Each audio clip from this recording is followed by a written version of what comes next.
Thank you for joining us in worship today. The service you are watching was recorded on July 9th, 2017. We will return to live broadcast on August 6th, 2017. Good morning. Welcome to worship at First Presbyterian Church of Columbus, Georgia. We're glad that you're here to join us as we worship God by offering our prayers and singing songs and listening to Scripture. Please come in with us that we may worship God together.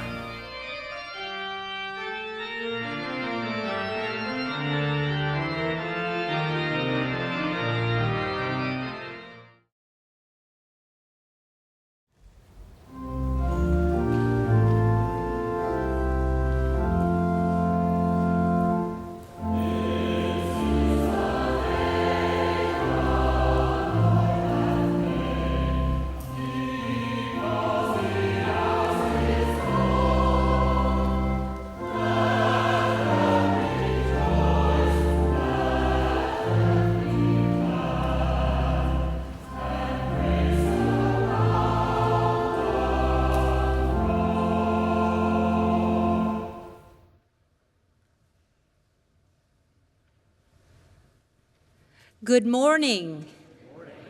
Let's call ourselves to worship with these words from the 95th Psalm. Come, let us sing for joy to the Lord. Let us shout aloud to the rock of our salvation. Let us come before him with thanksgiving and extol him with music and song.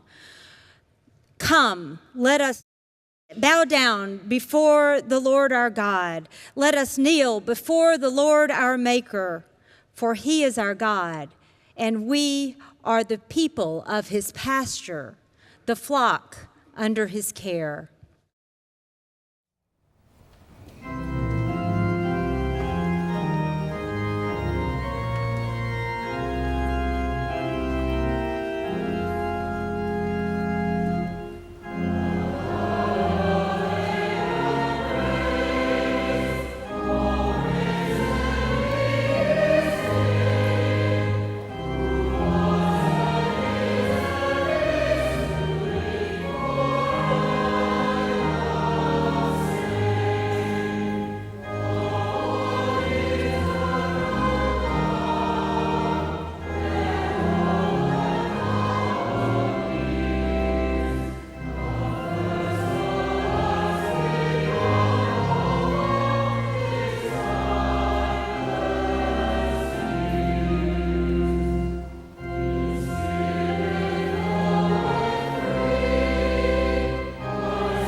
You may be seated.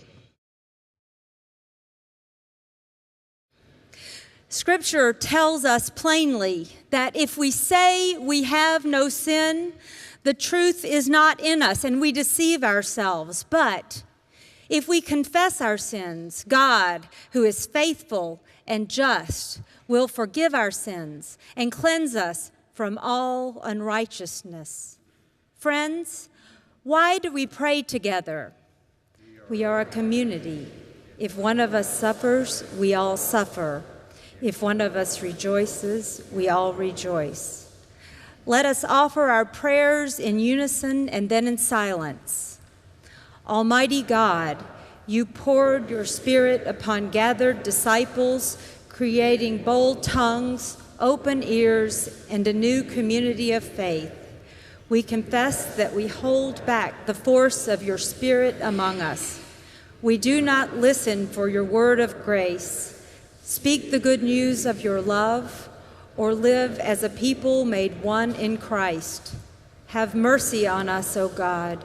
Transform our timid lives by the power of your Spirit, and fill us with a flaming desire to be your faithful people, doing your will for the sake of Jesus Christ, our Lord.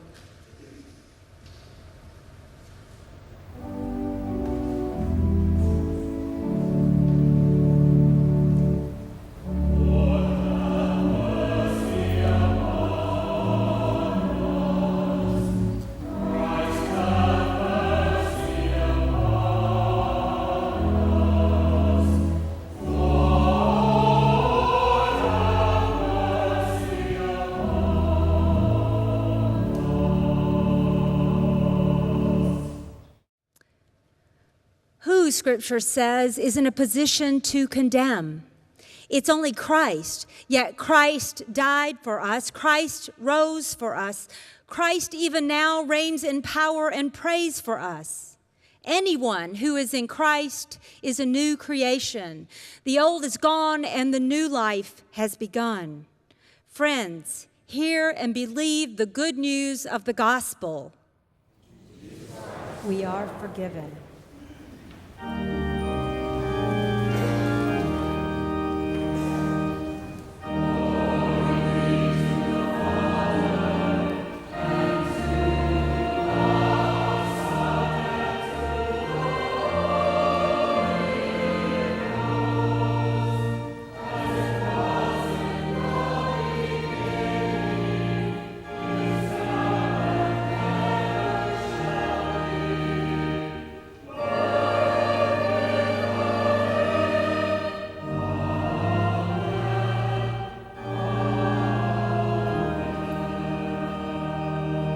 Thank you for joining us in worship today. The service you are watching was recorded on July 9th, 2017. We will return to live broadcast on August 6th, 2017. This is the day we come to worship and to celebrate. We prepare our hearts and our minds to listen to Scripture. Let us join together as we sing the hymn for illumination, God Be in My Head.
The first lesson this morning comes from Exodus chapter 20.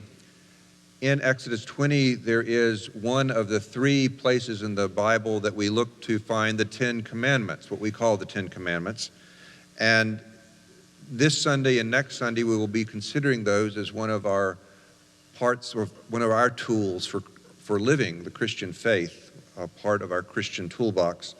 Today, I'm reading the first 11 verses of these commandments. Then God spoke all these words, I am the Lord your God, who brought you out of the land of Egypt and out of the house of slavery. You shall have no other gods before me. You shall not make for yourself an idol, whether in the form of anything that is in heaven above, or that is on the earth beneath, or that is in the water under the earth. You shall not bow down to them or worship them, for I, the Lord your God, am a jealous God, punishing children for the iniquity of parents to the third and fourth generation of those who reject me, but showing steadfast love to the 1,000th generation of those who love me and keep my commandments. You shall not make wrongful use of the name of the Lord your God, for the Lord will not acquit anyone who misuses his name. Remember the Sabbath day and keep it holy. 6 days you shall labor and do all your work, but the seventh day is a Sabbath to the Lord your God. You shall not do any work, you, your son or your daughter, your male or female slave, your livestock, or the alien resident in your towns. For in the 6 days the Lord made heaven and earth, the sea and all that is in them, but rested on the seventh day. Therefore God blessed the Sabbath day and consecrated it. The word of the Lord. Thanks be to God.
The second lesson this morning comes from the New Testament, from Paul's first letter to the Corinthians, at the very beginning in chapter 1.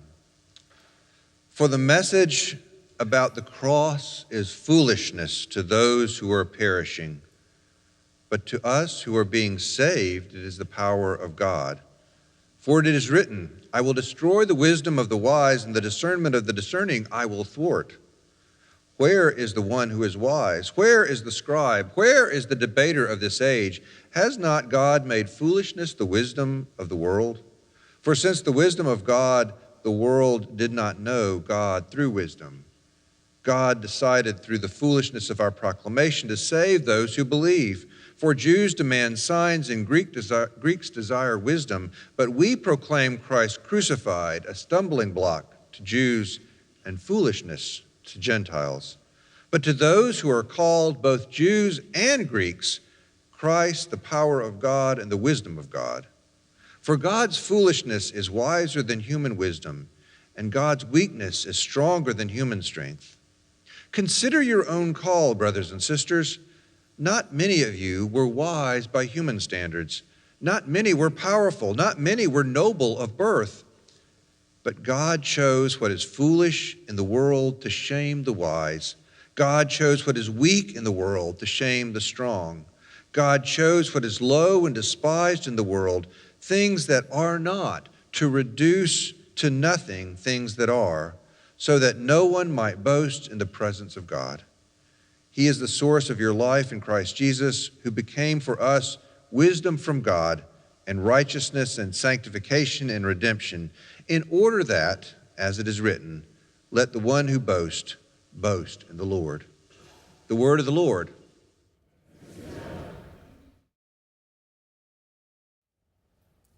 Glenn Adsit and his family were missionaries in China a long time ago, in the first half of the 20th century.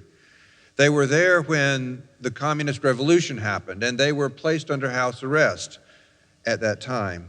The story is that one day, soldiers came to their front door after they had been under house arrest for some time and told them that they could return to the United States. They were all very happy, as you might expect.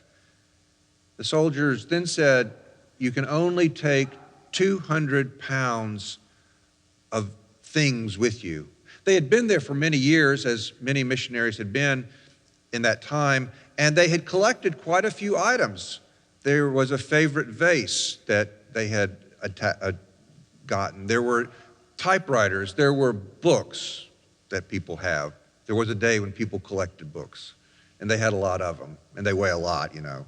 So they had all these things, and they had to sort out what they could have and how they could sort this out. And so they figured it out, and they weighed it on a scale, and there was exactly 200 pounds of things to take away. So then the day came back when the soldiers returned, and the lead soldiers asked, are you ready to go? And they said, yes, we're ready to go. Did you weigh everything? Yes, we weighed everything. 200 pounds? Exactly 200 pounds. Did you weigh the kids? He wasn't joking. In a moment, all that effort, all that work just kind of went completely out of the window. What would have seemed as foolishness to think, do you have to weigh the children? In that moment became the wisest issue they could choose. In a moment, what looked to be foolish became wisdom, and what looked to be wise became foolishness. As Christians, we have this toolbox of things we carry around that help us say what we believe and help us move forward with that. They provide ways for us to assess what is foolish and what is wise, to figure out where there is strength in the world and where there is weakness. We've looked at the Apostles' Creed, and in future weeks we will return to the Lord's Prayer and the Beatitudes, but today and next Sunday we'll be focusing on the Ten Commandments. The story of the Exodus, as it is shared in the Old Testament, not only in the book of Exodus, but also in Deuteronomy, Leviticus, and Numbers, as other parts of that story unfold, is a story of people who are delivered from slavery on their way to a land of promise. They make their way through a wilderness, and they make their way through very confusing times, and they're disoriented. In reality, human nature is what human nature has been for many years, and those folks in the Exodus are kind of like us. They're a mess.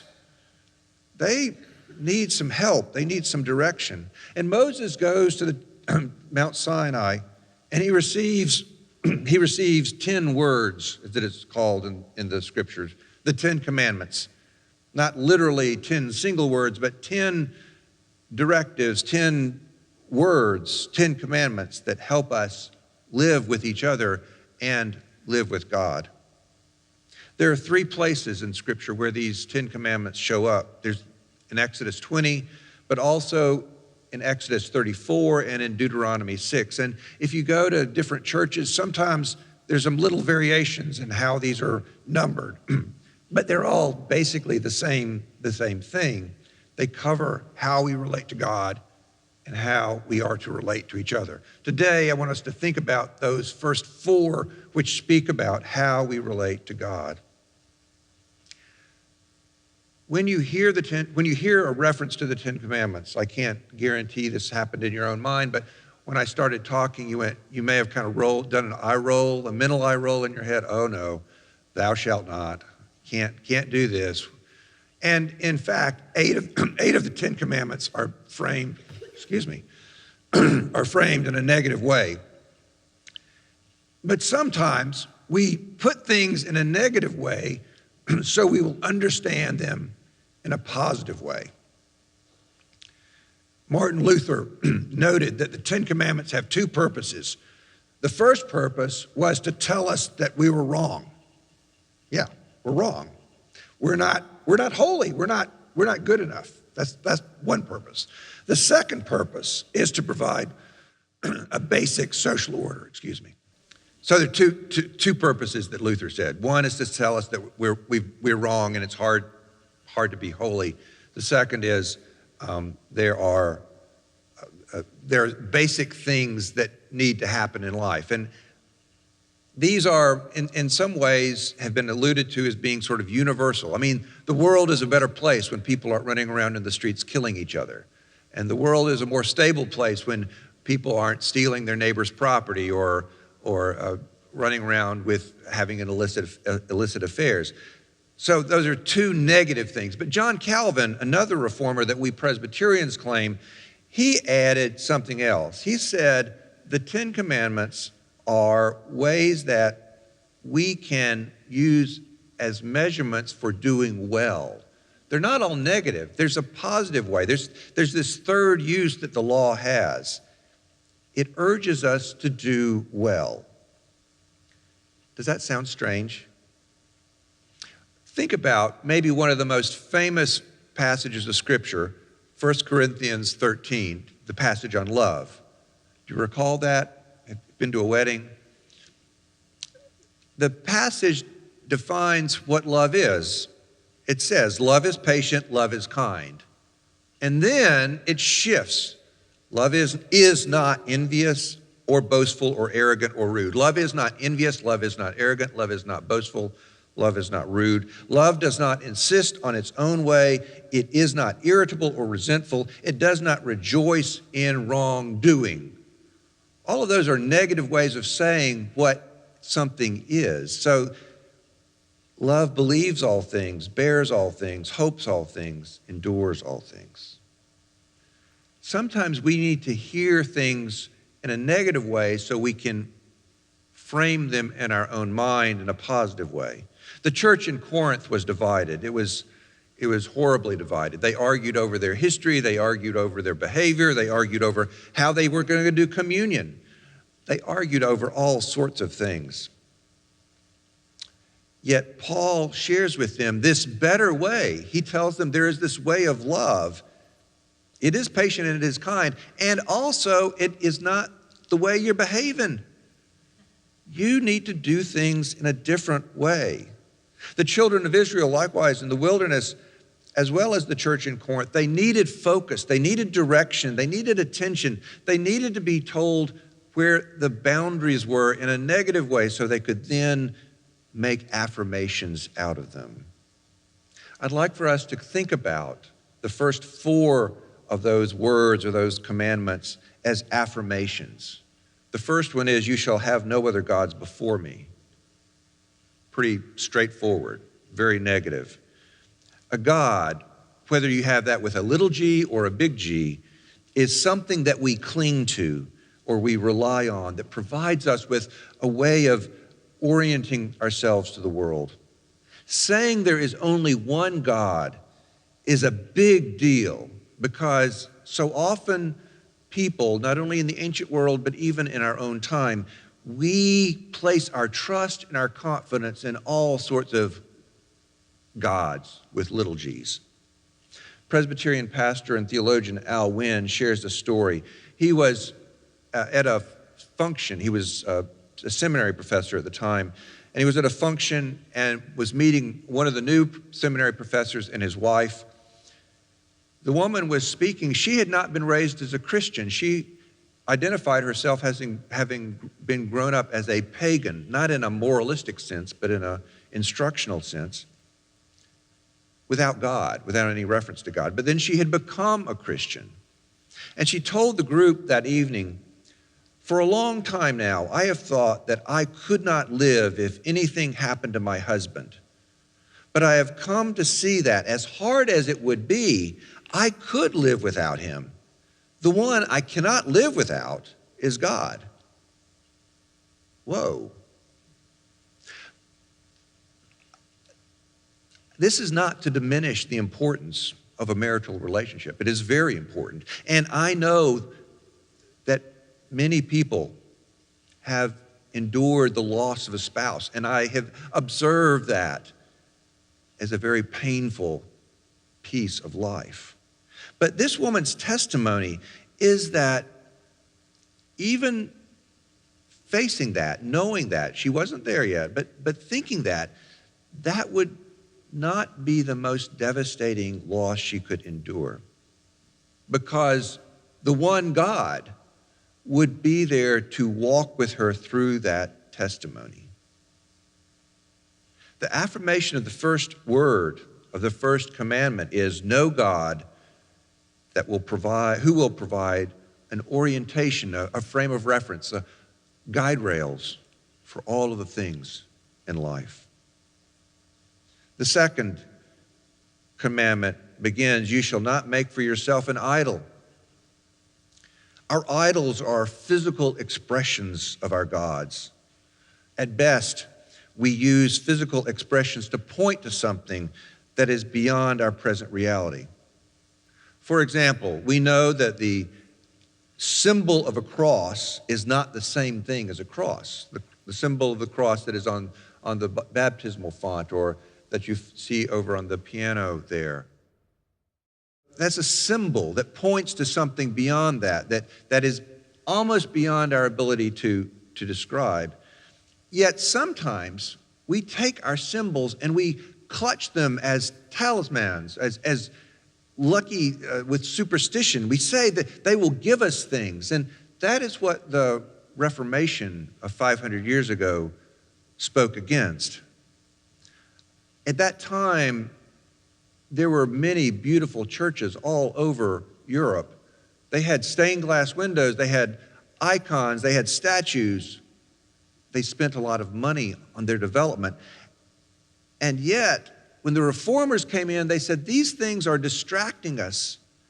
And they took them all out, sometimes quite violently. Now, we have learned in the time since then that symbols, stained glass windows, for example, or crosses or other symbols that we have, may help us focus on God. But we cannot lose sight of the fact that the symbol itself is just a symbol. It's a doorway, it's a window, it's a way of seeing what was going to be out there. The affirmation of the second commandment is to use symbols rightly, to point to God, so we can see and we can say to others, this is how this works. The third commandment, you shall not make wrongful use of the name of the Lord your God. You shall not use the Lord your God's name in vain, as it was taught to a number of us in the King James Version.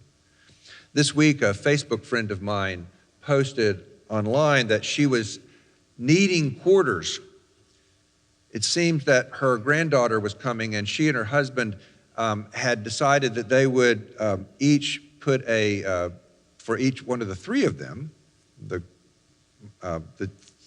grandmother, the grandfather, and the granddaughter, they would put a bowl out, and that whenever anyone said a swear word, they would put a quarter in the bowl. You may have seen that or done that. You know, it's a useful tool. And my friend was saying she needed quarters because she was the only one that was needing to put quarters in the bowl. The third commandment does speak about the idea of cursing and how that can get in our way. But it's not simply that easy. It's not simply don't curse. It's deeper than that, because God's power, God's name is beyond what we can completely understand.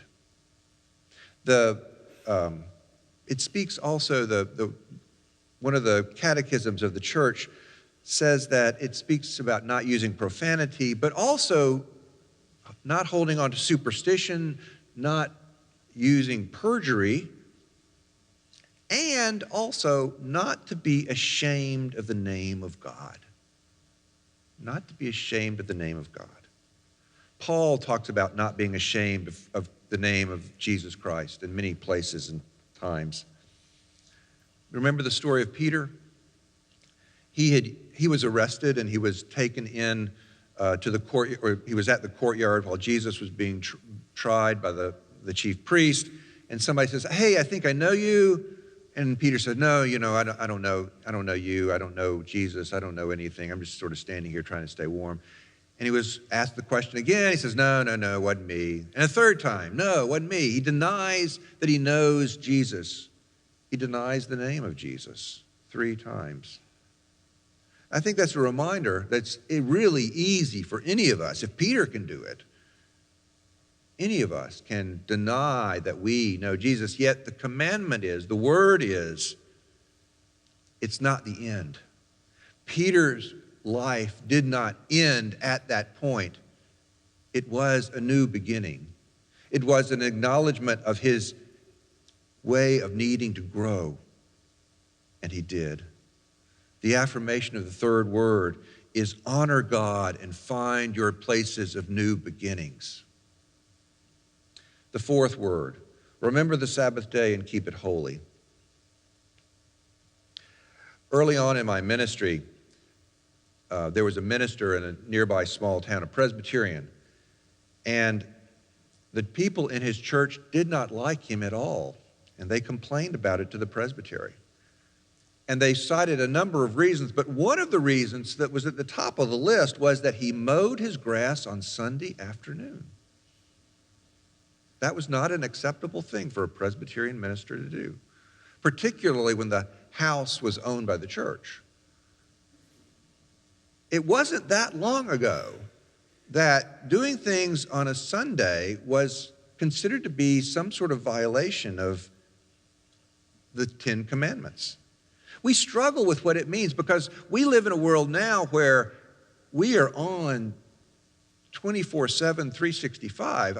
Any number of you probably are connected to work right at this very moment. You can get a buzz that tells you you've got to get up and go do something right now.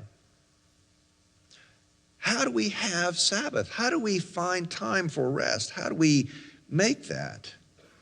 One day in class, the German theologian Jürgen Moltmann asked his class, he said, "What is the climax, the central purpose of creation that begins the Bible?"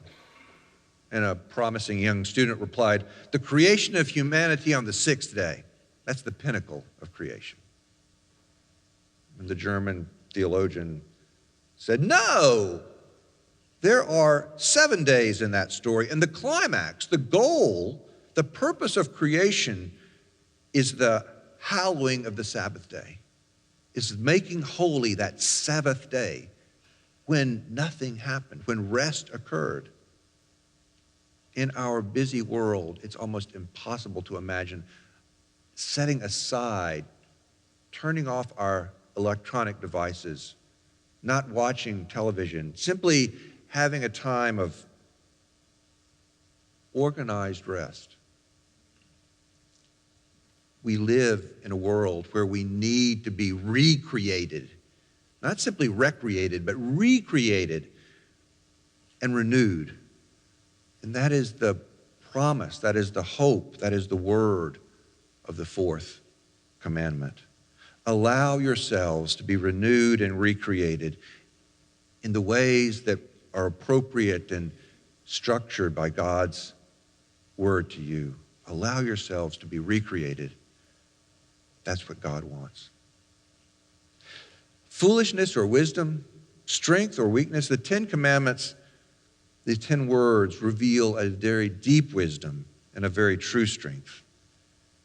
They are there for us to hear so that we may know how we can listen and how we can engage as God's children through Jesus Christ. Thanks be to God. Amen.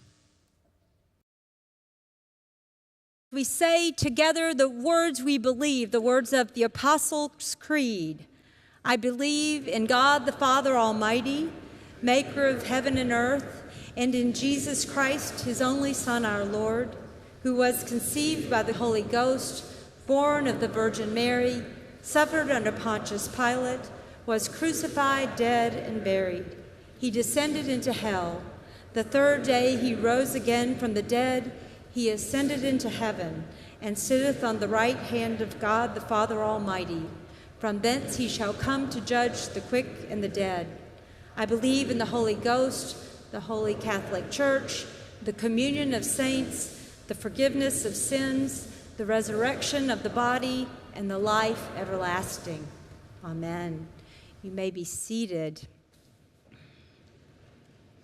Paul, who always had a good word, said about this. He said, "Give as you have made up your mind to give, not reluctantly, not under compulsion, for God loves a cheerful giver." Let us continue our worshiping as we offer our tithes and our offerings and our very selves to God.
Let us pray.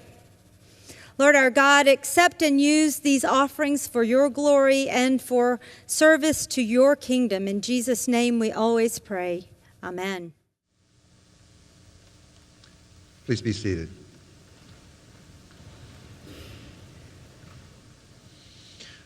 Scripture gives a vision that they will come from east and west, from north and south, to sit at table in the kingdom of God.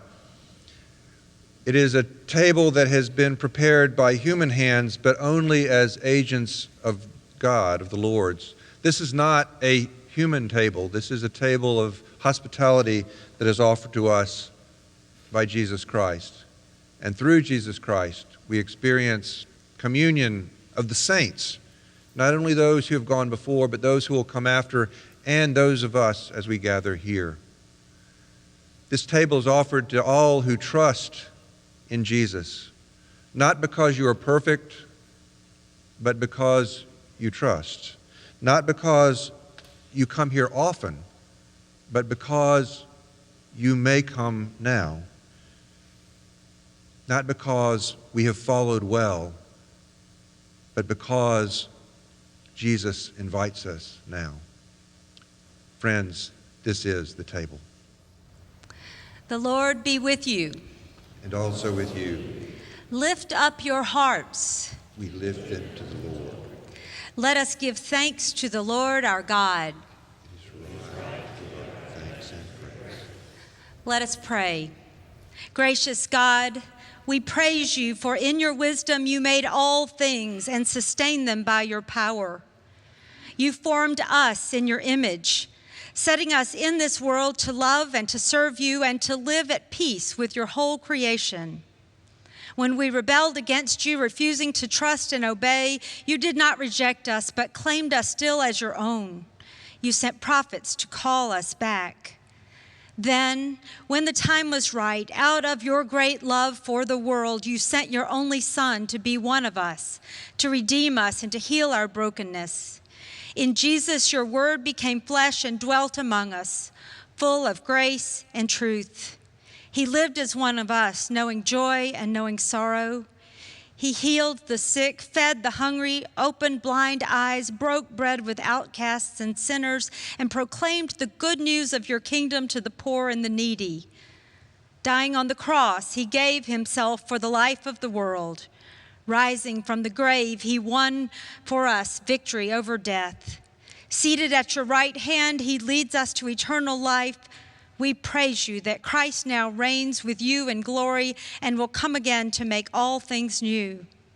At this table, we remember our Lord Jesus Christ and offer ourselves as living and holy sacrifices dedicated to you in service.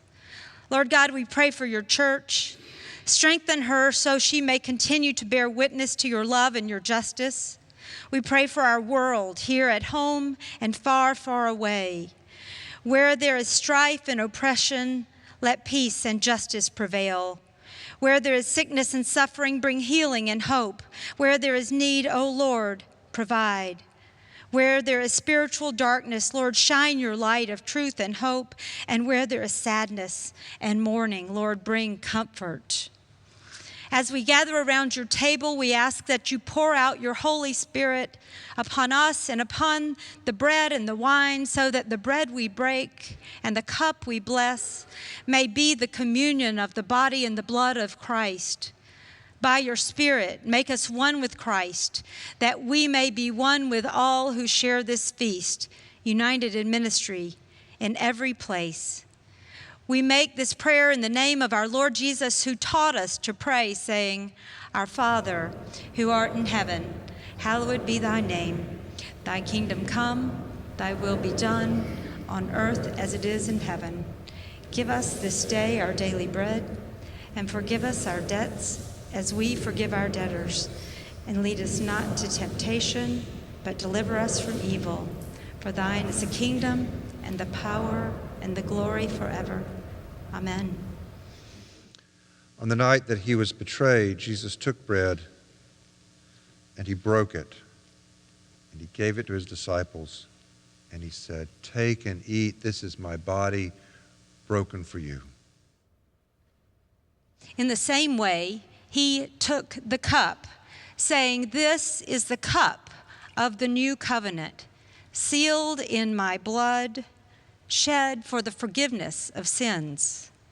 Whenever you drink it, do this in remembrance of me."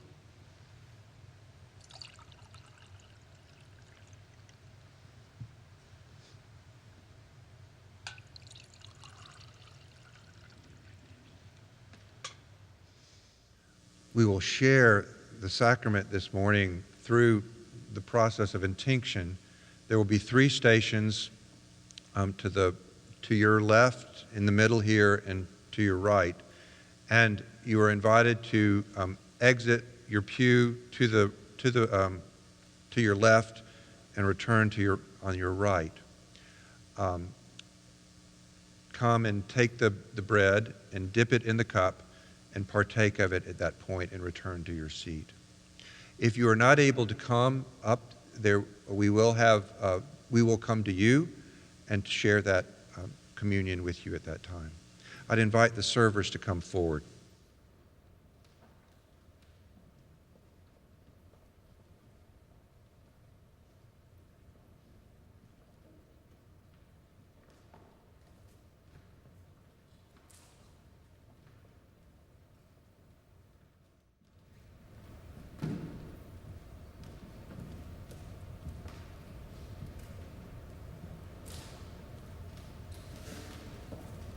Come, for all is ready.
Let us pray together. Lord God, you have fed us in a spiritual and meaningful way, simple elements, yet profound in substance. May this nourish our bodies and our souls, so that as we leave this day, we may be nourished by your Spirit and may share that with others. We pray in Jesus' name. Amen. Having received the peace of Christ, it is good for us to extend that. This is part of what this is. I encourage you, to extend the peace of Christ to the others. The peace of Christ be with you. And also with you. Let us share the peace.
May you depart from this time and this place with God's joy and song in your heart as you carry forth this week in all circumstances and encounters that you have.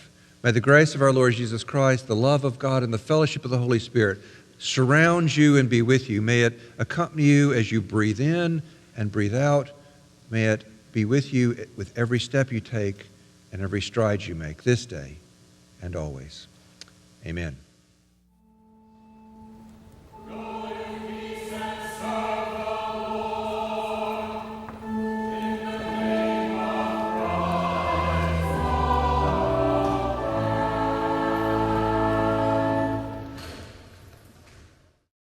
Thank you for joining us in worship today. The service you are watching was recorded on July 9th, 2017. We will return to live broadcast on August 6th, 2017. It's been a privilege to join you this day in worship. We're glad that you were here. First Presbyterian Church seeks to serve and minister in the name of Jesus Christ. May the Lord bless you and keep you. May the Lord be kind and gracious to you. May the Lord look upon you with favor. Go in peace as you love and serve God.